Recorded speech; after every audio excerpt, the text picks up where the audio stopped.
Hey guys, and Scale Train Boy here, and I'm just gonna give a quick update here. So I'm gonna be starting a series of short videos, much shorter than my usual videos, on fixing up my switching layout here. So starting off with overview and kind of what I've done so far, and then we'll just do some quick updates as I get things done. So last time you saw this layout was quite a while ago, actually, but since then, I've finished college now, and I'm got a little bit of spare time between now and when I get a job started. So I wanted to get this fixed up. That way I could do some good ups. So since last time you've seen the layout, what I've done is I've gone in and I've re-glued these foam panels down. So all the tracks should be more or less level now. I've also glued down a couple of turnouts, so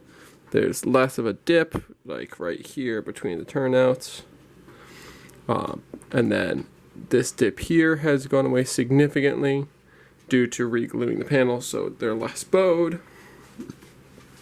So that was the first thing I did. Next thing I wanted to do was clean up the cork, because there was a lot of cork everywhere.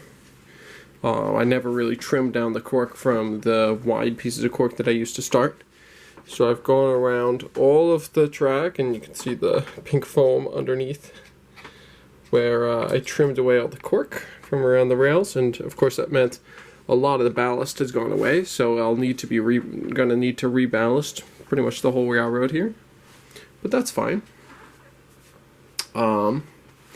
So that'll be one of the next steps, is reballasting, and moving on to redoing some of the scenery. I've started a little bit, getting some more varied patches of grass in here, scraping away some of the old scenery to redo some stuff. Yeah, just kind of cleaning things up. I'm going to do a lot of new scenery. I've improved my scenery techniques quite a bit, I think. I'm going to put a lot more trees over here, and I think that'll make things good. I'm going to be getting eventually some hand throws for all of the turnouts except for this one, because I don't think there's quite enough space here or here for a ground throw.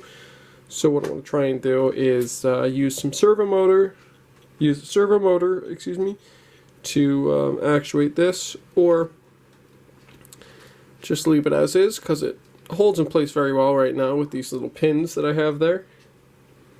I'm not quite sure how I did it, but it works well enough. So what I might do is paint the pin heads to kind of portray signal aspects or something. I don't know. I'll figure it out. And then the last thing that I've started to do is add some new structures. So this is a structure I'm working on right now. It's going to be a drying shed for the for the lumber yard, which is right here. So I'm gonna probably redo this patch of concrete, extend it out to here.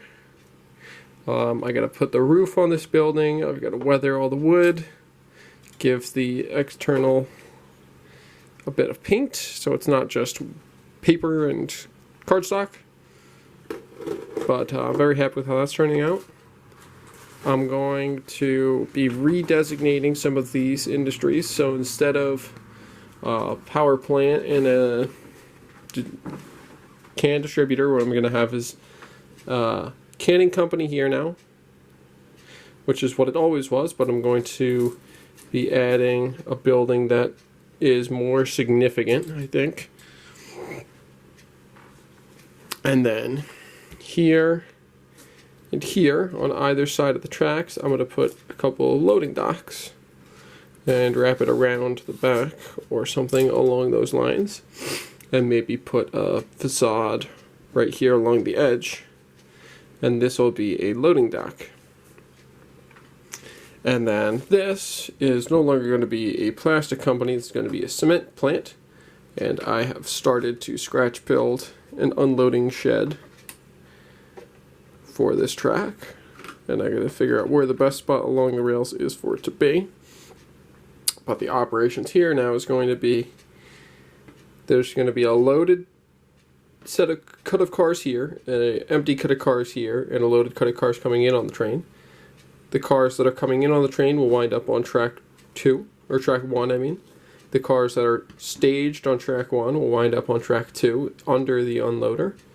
And the cars that are on track 2 that are empty will wind up back on the train heading back out of town, and that'll be part of the operating scheme of my little switching layout.